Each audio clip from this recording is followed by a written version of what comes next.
Salut à tous, nouveau vlog à Osaka aujourd'hui. Malgré la première vidéo que j'avais fait l'autre fois, j'avais pas fait le tour de tous les endroits intéressants à Osaka. Et j'avais envie de faire une deuxième vidéo pour vous montrer des nouveaux endroits que vous avez pas vu du coup la dernière fois. Même là avec cette deuxième vidéo, j'aurais pas fait tout le tour, mais ça vous donnera un bon aperçu parce que c'est vraiment une ville intéressante, il y a plein de choses à faire. Donc voilà, vous allez découvrir plein de nouveaux endroits sur Osaka. Donc là aujourd'hui je me trouve au Sumiyoshi Taisha, qui est au sud d'Osaka. C'est mon sanctuaire préféré d'Osaka. Il est vraiment superbe, il est grand et il a une particularité en fait. Vous voyez derrière là, il y a un grand pont rouge qui est assez connu et qui est vraiment joli. Et puis il y a de grosses lanternes un peu partout. Je vais vous filmer tout ça. Et puis je vous souhaite un bon vlog, un bon deuxième vlog, en espérant que quand vous passerez, vous aurez plein d'idées sur quoi visiter. Je finirai ce vlog avec Universal Studios. Vous allez bien aimer, je pense.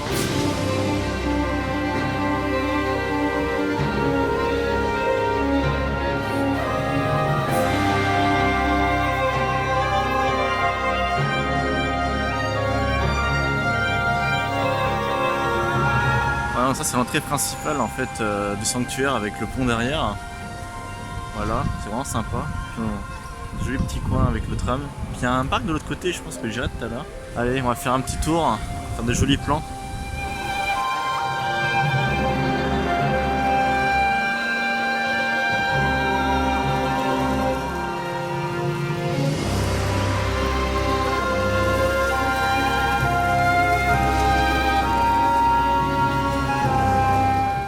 Voilà le pont. Bon, les marches sont quand même vachement abruptes en fait.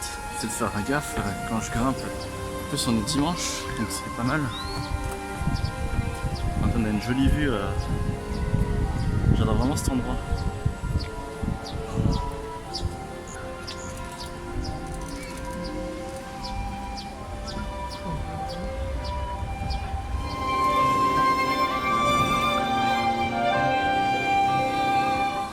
On arrive dans la partie centrale.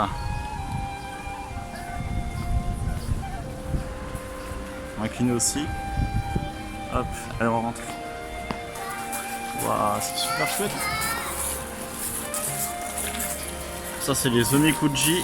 Ça c'est ce que j'en ai parlé. Si vous voulez tester votre fortune en amour, en travail ou sur n'importe quoi d'autre, c'est l'endroit idéal pour y aller.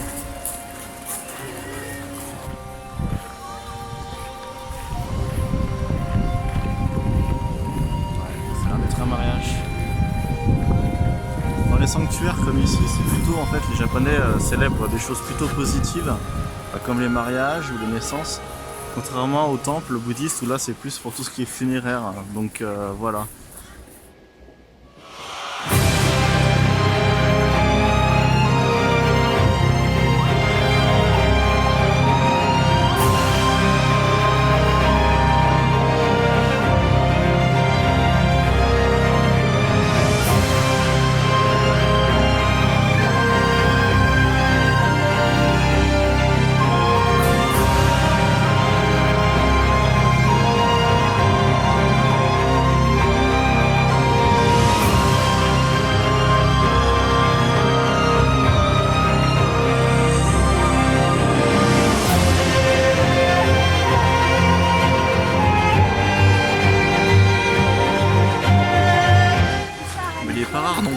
Que les arbres soient vénérés souvent, parce qu'ils sont synonymes de longévité. Regardez la taille de celui-là, à mon avis, il a plusieurs siècles.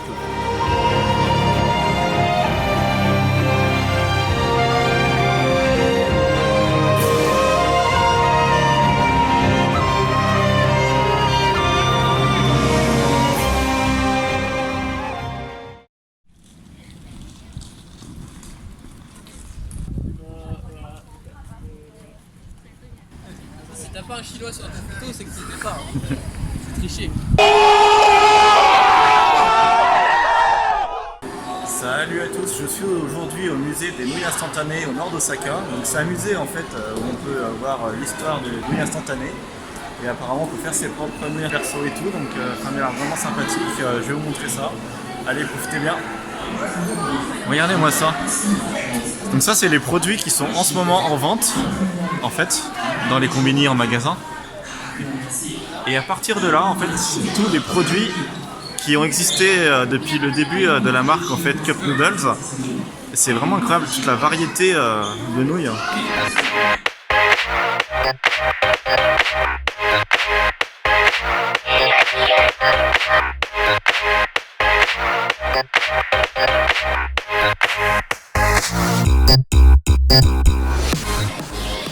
Bon bah là on a toute l'histoire, mais bon vu que c'est tout en japonais, bah c'est un peu chiant.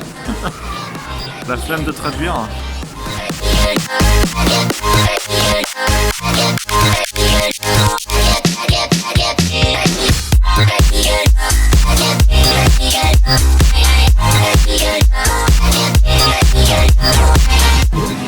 C'est une vieille pub ça.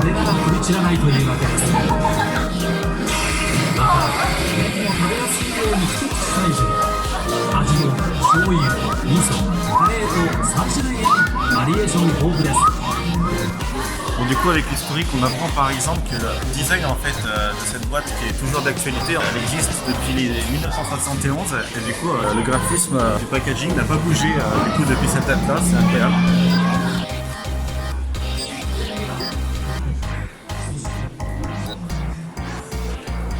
Bon, le petit poussin c'est la mascotte de la marque Cup Noodle, c'est vraiment les premiers Cup Noodles qui ont été créés au poulet. C'est tout mignon.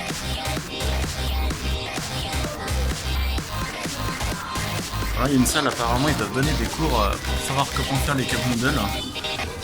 Ils sont vraiment mignons avec leur petit bonnet poussin là. C'est vraiment énorme. Ah, il y a même des machines et tout, ouais. Voilà. Bon, il y a un peu de monde apparemment, c'est la queue pour pouvoir designer ses propres nouilles. C'est un peu chiant. Il y a un peu de monde. Bon bah là du coup on va faire nos nouilles personnalisées. Bon bah là on en est à l'étape où en fait il faut qu'on dessine sur le Cup Noodle. Et puis après on va aller faire la queue et personnaliser notre Cup Noodle juste après. Bon je sais pas quoi dessiner. A few moments later. Bon bah voilà ce que j'ai fait. Un truc un peu cliché Japon. C'est pas mal. Bon je me suis gouré sur l'année mais ça c'est pas grave. Vous avez fait quoi de beau vous alors? Pas fini. Pas fini. Ouais mais moi je voulais voir moi. Oh. Oh il est beau le poisson. Bon voilà on a personnalisé nos pots, maintenant on va aller personnaliser le contenu de notre truc.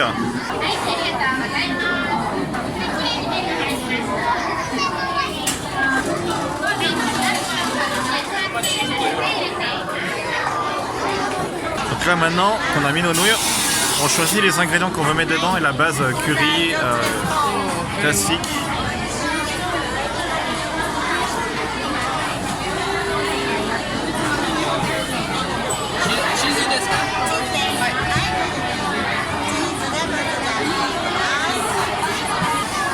Voilà nos Cup Noodles et maintenant ils vont les emballer devant nous.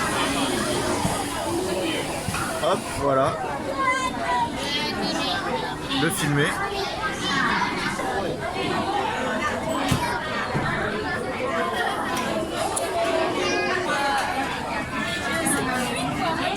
Ouais, ce serait très... Putain, c'est excellent.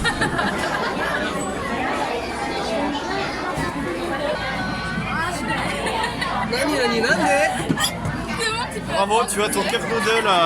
Félicitations, omedetou gozaimasu. L'étape d'après, c'est de le mettre dans un sac comme ça.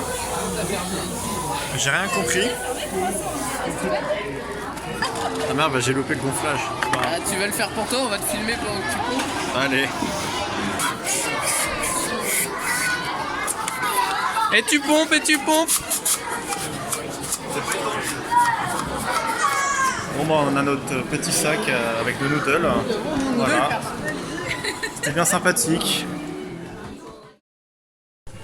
Salut à tous, je suis aujourd'hui à Dedenton, comme je vous avais teasé un petit peu la vidéo précédente. Alors Dedenton c'est l'équivalent d'Akihabara à Tokyo, mais à Osaka du coup.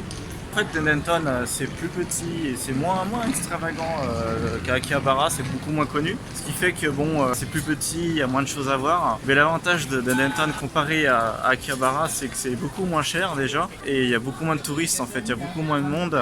Et il y a surtout quasiment pas d'étrangers. Ce qui fait que c'est beaucoup plus authentique entre guillemets. Il y a plein de jeux vidéo, il y a plein de produits dérivés de manga, il y a aussi voilà, des bonnes d'arcade, il y a aussi tout du rétro gaming et puis aussi du porno, ce genre de zone qu'on trouve aussi tout le porno au Japon. Et puis les magasins de cartes aussi, vu que je collectionne les cartes Pokémon, je trouve pas mal de trucs sympas. Voilà, petite intro sur Denton. Donc je vais vous filmer quelques plans et puis voilà, allez, profitez bien. Alors là on est samedi, donc du coup il y a pas mal de monde, comme vous pouvez le voir. Donc ça c'est le bâtiment principal, juste plus visible. Donc je vous avais parlé déjà d'anime dans une autre vidéo, d'une enseigne où il y a pas mal de produits dérivés d'anime et de manga. Golden Book c'est plus pour des doujins aussi. Et puis c'est Labo, il y a un magasin de cartes. Et puis la Shinbang aussi, qui a pas mal de produits dérivés. Et puis voilà, il y a encore toute une rue là, et puis la rue principale en fait qui est encore derrière. Donc finalement même si c'est plus petit qu'Akihabara, ça reste pas mal. Allez, on va faire un petit tour vite fait dans cette tour là. Alors ce qui est marrant, c'est que contrairement à ce qu'on pourrait croire, en général, il y a même beaucoup plus de femmes que d'hommes dans ce genre de magasin. Comme quoi, en tout cas au Japon, il y a même, je dirais même plus de filles otaku que de mecs, ce qui pourrait paraître surprenant d'un premier abord. Quand vous voyez des mangas et des light novels, alors ça c'est pas la même chose. Comment reconnaître un light novel d'un manga? Il n'y a tout simplement pas le même format. Le light novel est en général, vous voyez, beaucoup plus petit que le manga en termes de format.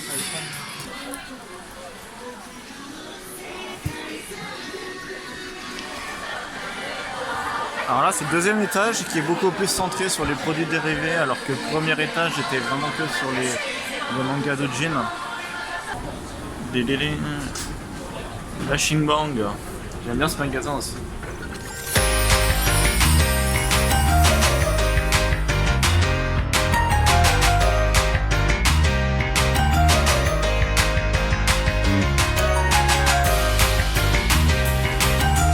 Alors là c'est des doujins. Alors ceux qui connaissent pas la différence, c'est qu'en fait les doujins, contrairement au manga, c'est souvent des fanarts en fait. C'est des artistes en fait qui font des fanfictions, souvent en version manga, du coup c'est pas officiel en fait. Mais ça reste quand même, les artistes ont le droit de vendre en termes de droit d'auteur, ça n'empêche pas c'est impossible de faire par exemple des doujins sur One Piece ou sur Dragon Ball et se faire de l'argent dessus, c'est légal en fait au Japon ici.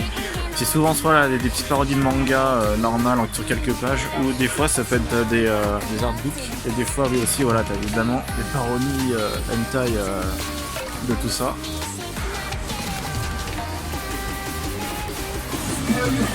Regardez un magasin PlayStation, stylé hein.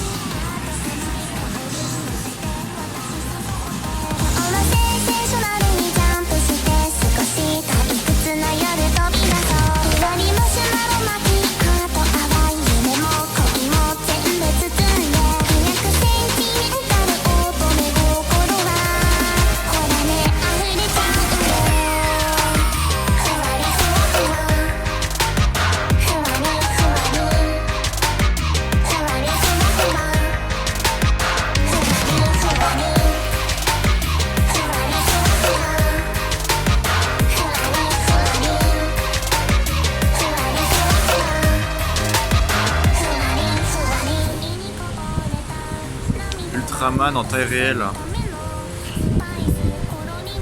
plus elle est à vendre. Elle est à 5000 € à peu près.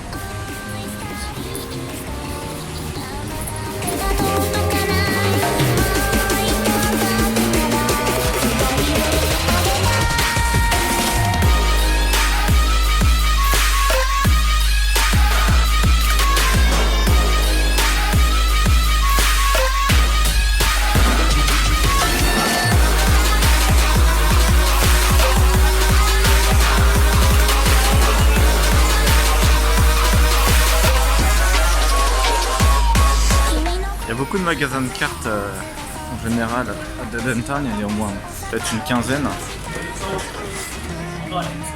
Et moi souvent, étant donné que je collectionne les cartes Pokémon, dédicace à la Ligue Pokémon de Saint-Etienne qui aimerait bien être à ma place, n'est-ce pas? N'est-ce pas Michel, n'est-ce pas Maxime? C'est vraiment pas cher en plus. Les shiny sont sortis au Japon d'ailleurs, celle-ci. Alors ce qui est bien dans les magasins de cartes au Japon, en plus de pouvoir acheter des cartes et tous les accessoires, c'est qu'il y a souvent aussi des zones pour pouvoir jouer avec des gens. Et ça c'est vraiment cool quoi, je veux dire on peut passer son samedi après-midi à jouer avec des gens, ça c'est cool ça, donc c'est vraiment bien, c'est vraiment dommage qu'on n'ait pas vraiment de magasin de cartes comme ça en France, c'est vraiment dommage. Enfin on en a mais pas aussi bien foutu quoi. Et voilà. Alors je suis dans un Super Potato, c'est l'enseigne la plus connue de tout ce qui est rétro gaming en fait au Japon. Donc si vous aimez tout ce qui est les vieux jeux, pièces de collection, je vous conseille de venir ici. Super Potato il y en a partout, hein. Par exemple il y en a 2 ici à Osaka, à Dendenton. Il y a vraiment de tout, même pour les collectionneurs ou pour les gens qui veulent essayer de revendre, il y a des pièces mais qui sont vraiment rares. Des consoles ou des jeux qui sont jamais sortis chez nous. Regardez ce paradis putain. La Super Famicom. 64 de couleur dorée. Waouh.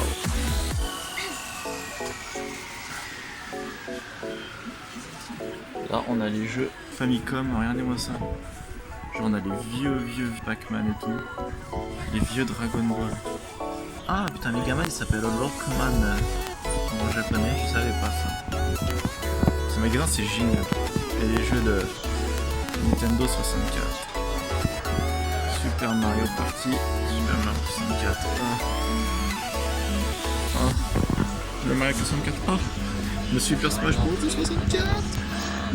Le Zelda.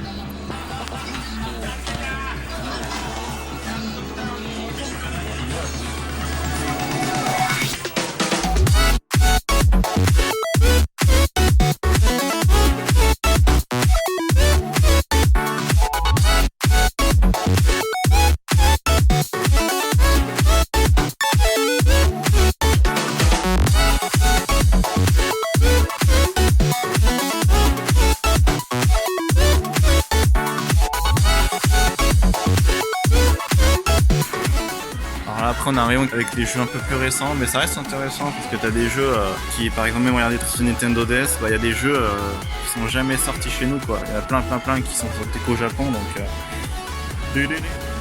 Autre anecdote sur le Super Potato, vous aurez toujours un Mario en taille réelle en fait devant chaque magasin, ce qui les rend facile à reconnaître. Et puis voilà là à quoi ressemble l'enseigne, une sorte de patate un peu chelou. Et voilà comment reconnaître un Super Potato. Allez, on continue. Game Taito Station. Alors, je sais pas si vous connaissez, hein, il y en a un petit peu partout au Japon aussi. Donc, ce sont des immeubles sur plein d'étages où il y a des jeux, un peu comme dans les fêtes foraines chez nous, pour genre récupérer les peluches. On va monter tout de suite. Puis, ils sont des bandes d'arcade aussi. Moi, je n'ai jamais fait ce genre de truc parce que je suis pas fan. Allez, on va monter.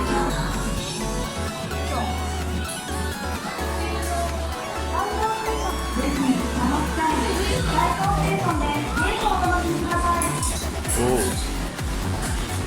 une bande Pokémon.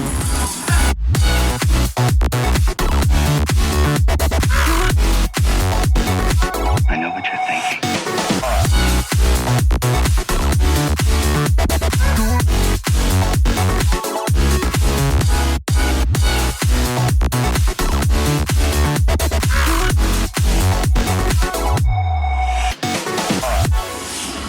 Il y a même un simulateur de train. Waouh.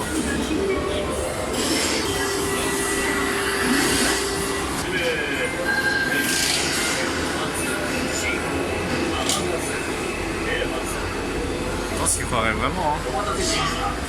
Il y a 3 écrans intégrés, il y a tout un tableau de bord.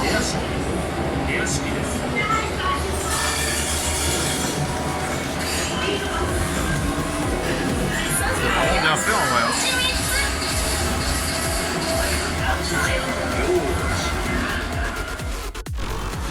Bon bah je ne sais pas tout montrer ce qu'on pouvait trouver à Dendenton, mais comme ça vous avez eu un petit aperçu. Allez, je vous dis à la prochaine pour un autre endroit sur Osaka. Salut! Je me retrouve aujourd'hui devant le Namba Yasaka Jinja. Il a une particularité qui est vraiment originale. Là, c'est la première fois que je viens ici alors que c'est juste à côté.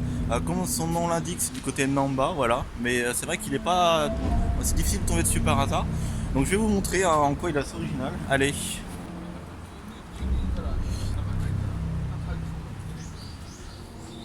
Regardez. Alors l'originalité de ce sanctuaire, c'est qu'il y a une tête géante de Oni, je pense, une sorte de démon, je pense, ou un dieu, je n'ai aucune idée. Waouh, c'est vrai qu'il doit faire au moins 5 mètres de haut, c'est original, waouh.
Bon voilà, si vous allez du côté de Namba, passez voir ce petit sanctuaire, hein, ça passe, c'est tout petit, hein, donc ça prend 10-15 minutes à visiter. Hein.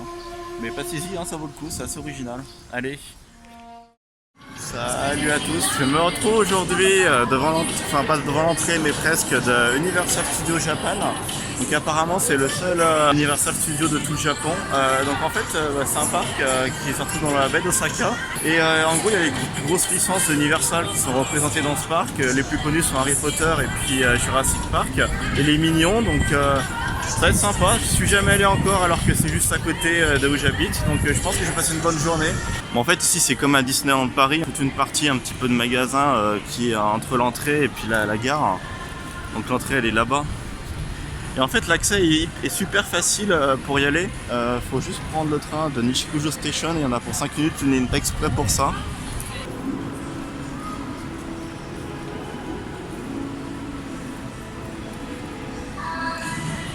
Ça risque de s'empirer. Ça risque d'être parce qu'il y a déjà quelques nuages, donc ouais, peut-être ça va faire. Non mais je pense que ça va faire beau et puis que ça va être justement nuage de ouf.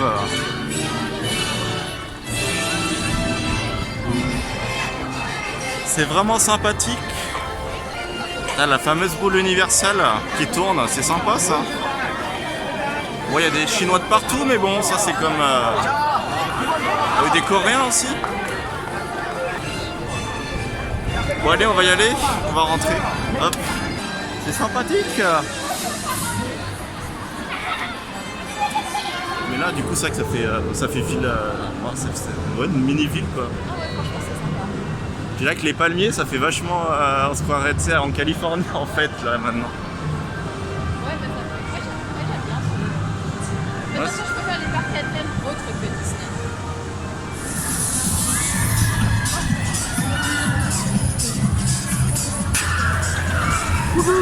Ça a l'air sympa. Alors là on se rapproche de la zone Harry Potter avec les musiques, on se met bien dans l'ambiance. Ah c'est la voiture du 2 ça. Ouais, je connais un petit peu mais...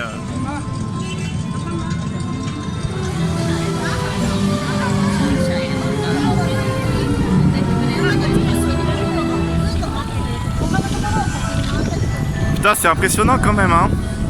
Ouais. Waouh. Ah c'est le train pour arriver à l'école ça j'imagine. Ouais, je suis vraiment pas un expert d'Harry Potter. Je suis vraiment surpris, c'est vraiment bien foutu et tout.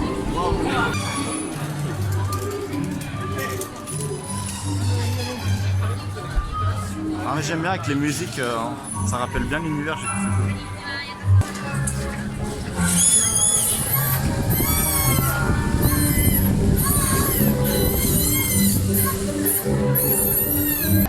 Bon, La différence avec c'est qu'il y a des Chinois de partout, mais sinon c'est pareil. Oui, voilà, c'est ça. La mauvaise langue. Par contre, ils embauchent des acteurs, tu sais, pour genre, tu sais, le mec au train et tout ça. Et ça, c'est toujours des étrangers en fait. C'est un des trucs où ils ont. Ah, c'est un truc où on pourrait trouver du taf limite, tu vois. Ah ouais. Ce public, il en est chez l'ennemi. Ah ouais, c'est impressionnant quand même. Waouh. Ouais, imagine en échelle 1,5, bah tu imagines ça en 2 fois plus gros, c'est quand même pas mal. Bon bah on rentre à Hogwarts, c'est ça le nom du château. Et Poudlard c'est le nom de l'école mais pas du château. Là, c'est le nom français. Ah d'accord.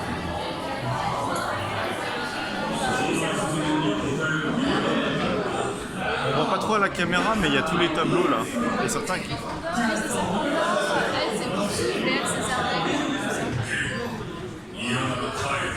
D'origine. Ouais, les quatre fondateurs.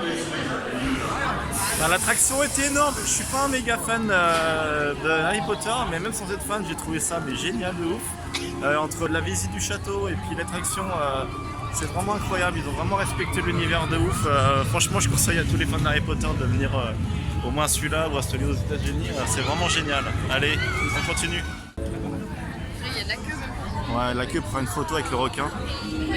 Apparemment, on se rapproche de l'univers des Dents de la Mer avec les requins. Ça a l'air sympathique. Mais les Japonais, ils arrivent à rendre le requin trop mignon. Regardez, enfin. C'est bien les Dents de la Mer, hein, en effet. Jaws en anglais. Je savais pas que c'était d'Universal, ça aussi. Mais moi, là, si je commence à avoir mal en fait. Ça a l'air démentiel. Bon bah, Jurassic Park. Ça...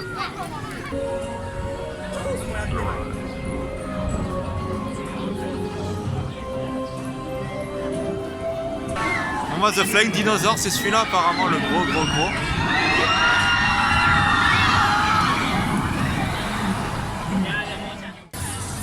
Bon bah j'ai l'impression qu'on est arrivé dans la zone mignon, hein, ça me paraît logique. Ah ouais, en effet, on est... Delicious Me, il y a pas mal de petits jeux de mots. Parce que le titre original en anglais c'est Despicable Me.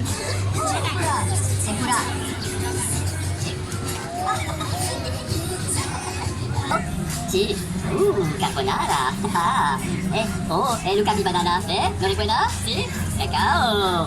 Si, Il dit juste des choses random avec de l'espagnol, du français et de l'anglais.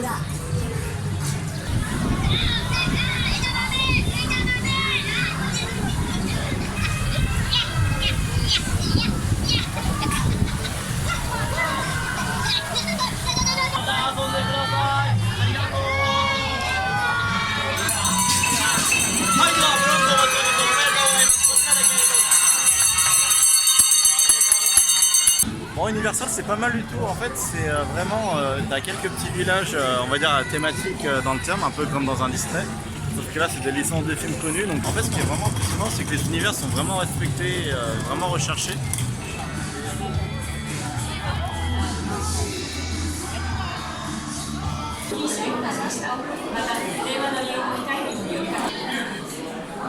Reconstitution des bureaux du Daily Bugle. Franchement, les détails toujours, ce qui rend l'attente beaucoup plus facile. Bon bah bonne surprise, apparemment il y a une sorte d'attraction, l'attaque des titans, moi qui suis fan de la série, alors je sais pas trop ce que c'est, je vais voir tout à l'heure en espérant que c'est une bonne surprise. Le magasin Attaque des titans, c'est stylé, il y a les 3 logos des trois bataillons. Il y a une reconstitution...